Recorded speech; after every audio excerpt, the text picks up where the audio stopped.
Ici Paul-André Durocher, archevêque de Gatineau. Bienvenue à Paroles d'Avent, une série où j'explore avec vous les lectures bibliques proposées pour la messe de tous les jours de cette saison de l'Avent. Aujourd'hui, 17 décembre, c'est le début de ce que j'appelle la deuxième tranche ou la deuxième section de l'Avent. De fait, l'Avent est divisé en deux parties très distinctes dans la liturgie, du premier dimanche de l'Avent jusqu'au 17 décembre, qui se trouve à être exactement 8 jours avant la fête de Noël. C'est comme si dans ces dernières journées, cette semaine qui précède Noël, nous voulons nous préparer d'une façon plus immédiate à cette célébration. C'est marqué dans la liturgie de diverses façons. D'abord, à partir d'aujourd'hui, le cantique de Marie qui est chanté ou récité à la prière du soir, à vêpres qu'on appelle, prié dans les monastères par les prêtres, les religieux, religieuses et de nombreuses laïcs. Cette prière du cantique de Marie est accompagnée d'une antienne différente à chaque soir de cette semaine précédant Noël, mais qui commence toujours avec un titre de Jésus, Ô sagesse, Ô clé de David, Ô Adonai. Chaque soir, c'est un titre différent. Aujourd'hui, c'est Ô sagesse. La phrase sert aussi pour introduire l'Évangile, dans l'acclamation de l'Évangile. Aujourd'hui, viens, sagesse du Très-Haut, toi qui régis l'univers avec force et douceur, enseigne-nous le chemin de vérité. Dans la présentation de cette capsule, sur la page YouTube, en dessous de la vidéo, vous pouvez trouver un lien vers le chant grégorien de cette antienne O pour le 17 décembre. L'autre changement dans la liturgie, c'est qu'on change de préface. Jusqu'à date, la préface que nous disions avant, au début de la prière eucharistique, parlait des deux avènements du Christ. Il est déjà venu en prenant la condition humaine pour accomplir l'éternel dessein de ton amour. Il viendra de nouveau revêtu de sa gloire, afin que nous possédions dans la pleine lumière les biens que tu nous as promis. Maintenant, à partir d'aujourd'hui, nous prierons la deuxième préface de l'Avent. Vous voyez, elle est plus centrée sur la naissance qui est à venir, qu'on va fêter bientôt. Il est celui que tous les prophètes avaient chanté, celui que la Vierge attendait avec amour, celui dont Jean-Baptiste a proclamé la venue, et c'est lui qui nous donne la joie d'entrer déjà dans le mystère de Noël. Donc, la première préface est plus marquée, teintée, on pourrait dire, par l'espérance. Cette seconde préface, déjà, elle est pleine de joie.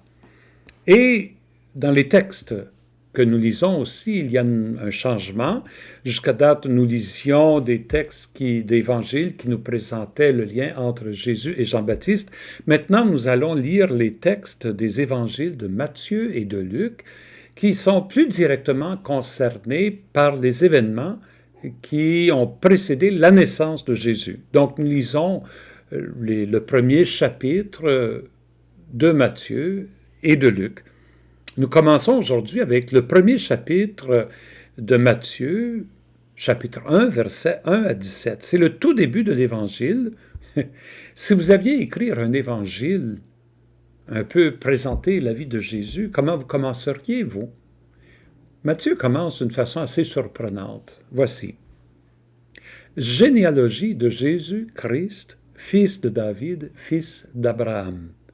Abraham engendra Isaac. Isaac engendra Jacob. Jacob engendra Judas et ses frères. Judas, de son union, engendra avec Tamar Pharès et Zara. Pharès engendra Esrom. Esrom engendra Aram. Aram engendra Aminadab, et ainsi de suite pendant 42 générations. C'est une lecture qui m'effrayait quand j'étais jeune prêtre. J'avais peur de faire trop d'erreurs dans des noms comme Salathiel, Zorobabel, Abioud, Eliakim, Éléazar. Bon. Ça finit comme ceci. Mathan engendra Jacob, Jacob engendra Joseph, l'époux de Marie, de laquelle fut engendré Jésus que l'on appelle Christ. On remarque comment cette liste d'engendrement tout à coup est interrompue. On avait un rythme, hein? Salathiel engendra Zorobabel, Zorobabel engendra Abioud, Mathan engendra Jacob, Jacob engendra Joseph, l'époux de Marie, de laquelle fut engendré Jésus. Non pas Joseph engendra Jésus, mais l'époux de Marie, de laquelle fut engendré Jésus. Donc, on sent tout de suite que dans cette généalogie, il y a une rupture, une continuation quand même, mais une rupture avec Joseph. Quelque chose de nouveau arrive. La paternité de Jésus appartient à quelqu'un d'autre. Mais au tout début, on commence... Matthieu dit généalogie de Jésus, Christ, il lui donne le titre de Christ, donc de Messie, fils de David, fils d'Abraham. David avait été le premier roi d'Israël 1000 années avant la naissance de Jésus. Et il ajoute fils d'Abraham, on remonte un autre 800 ans avant. Finalement, Matthieu ici est en train de parcourir toute l'histoire, 1800 ans d'histoire d'Israël. Et il semble dire que ça aboutit en Jésus. Il n'est pas le seul qui présente une généalogie de Jésus. Luc aussi, mais Luc ne commence pas avec la généalogie, il la place au 5e chapitre après le baptême de Jésus au Jourdain par Jean le Baptiste.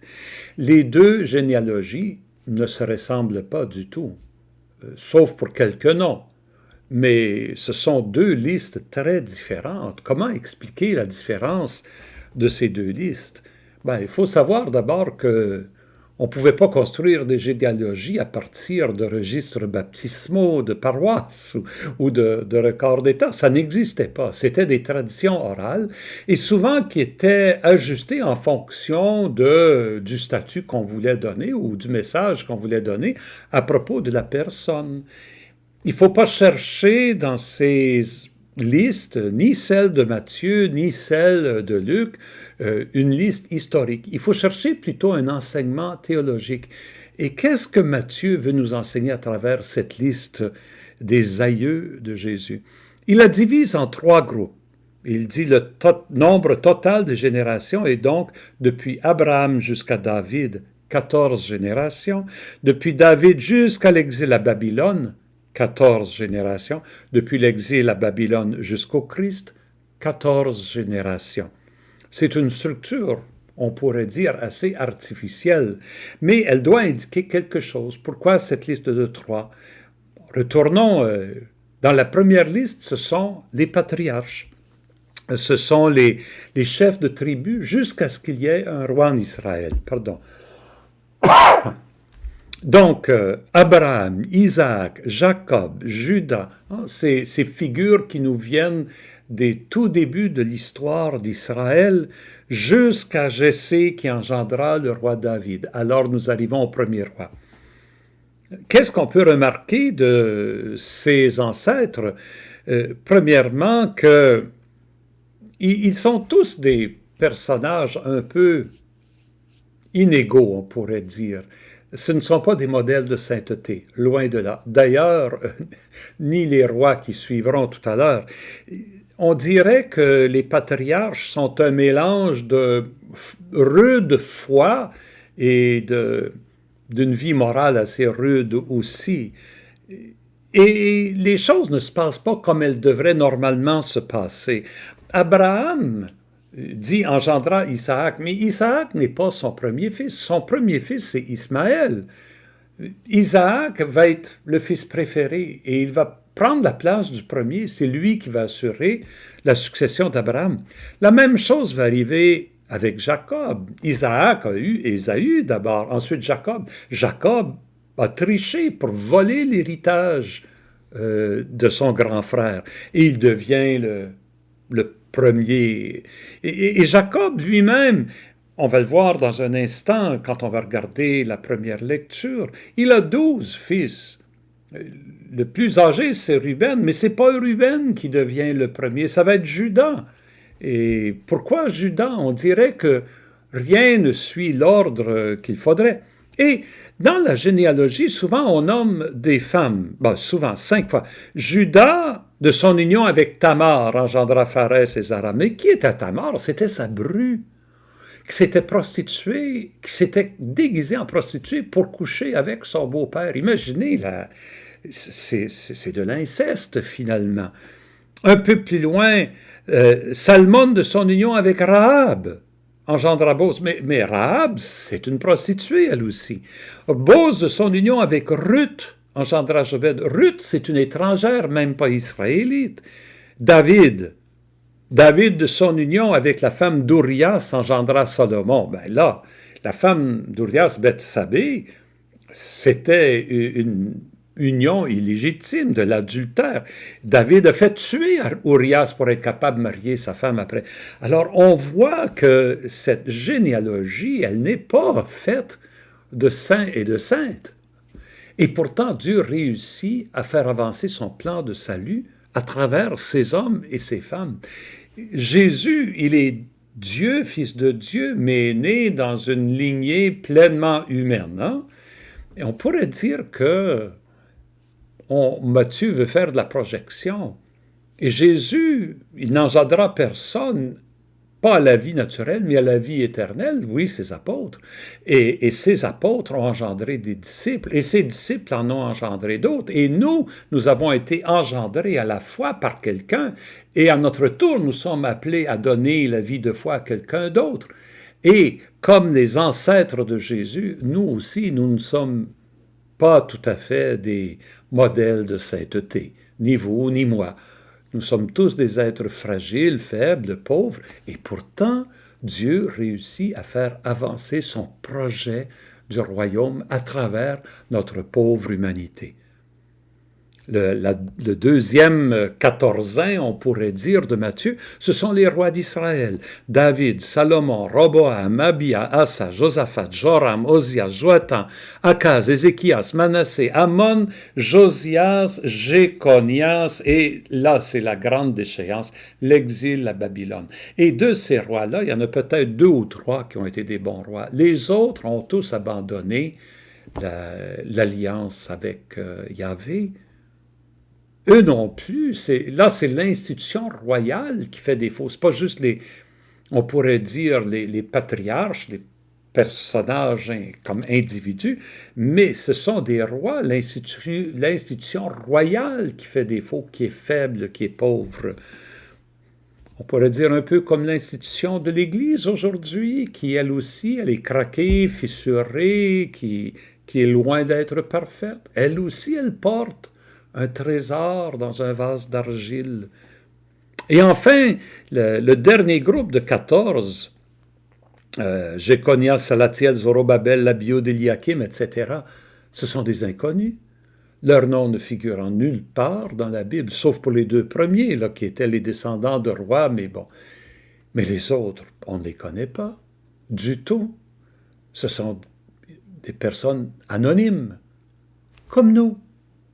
Nous ne faisons pas l'histoire, nous n'avons aucune notoriété, et pourtant Dieu peut se servir de nous pour faire avancer son projet de vie aussi. Il y a ça qui est raconté dans cette généalogie. Il y a un grand mystère.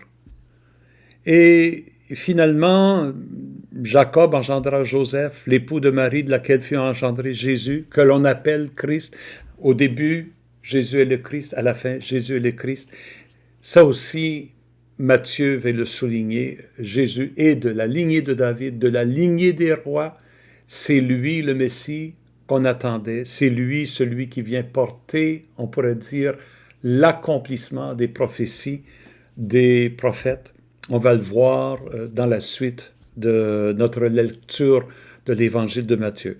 Mais pour le moment, maintenant, assez de temps sur Matthieu, passons rapidement au livre de la Genèse.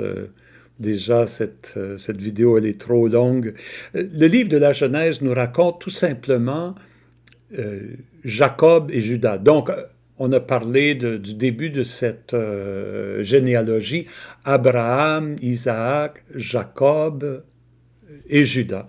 Judas est un de 12 fils de Jacob, les 12 tribus d'Israël, et Jacob assemble ses enfants au moment de mourir pour leur, on pourrait dire, leur parler, faire ses derniers souhaits, mais c'est presque sous forme de bénédiction et aussi de prédiction.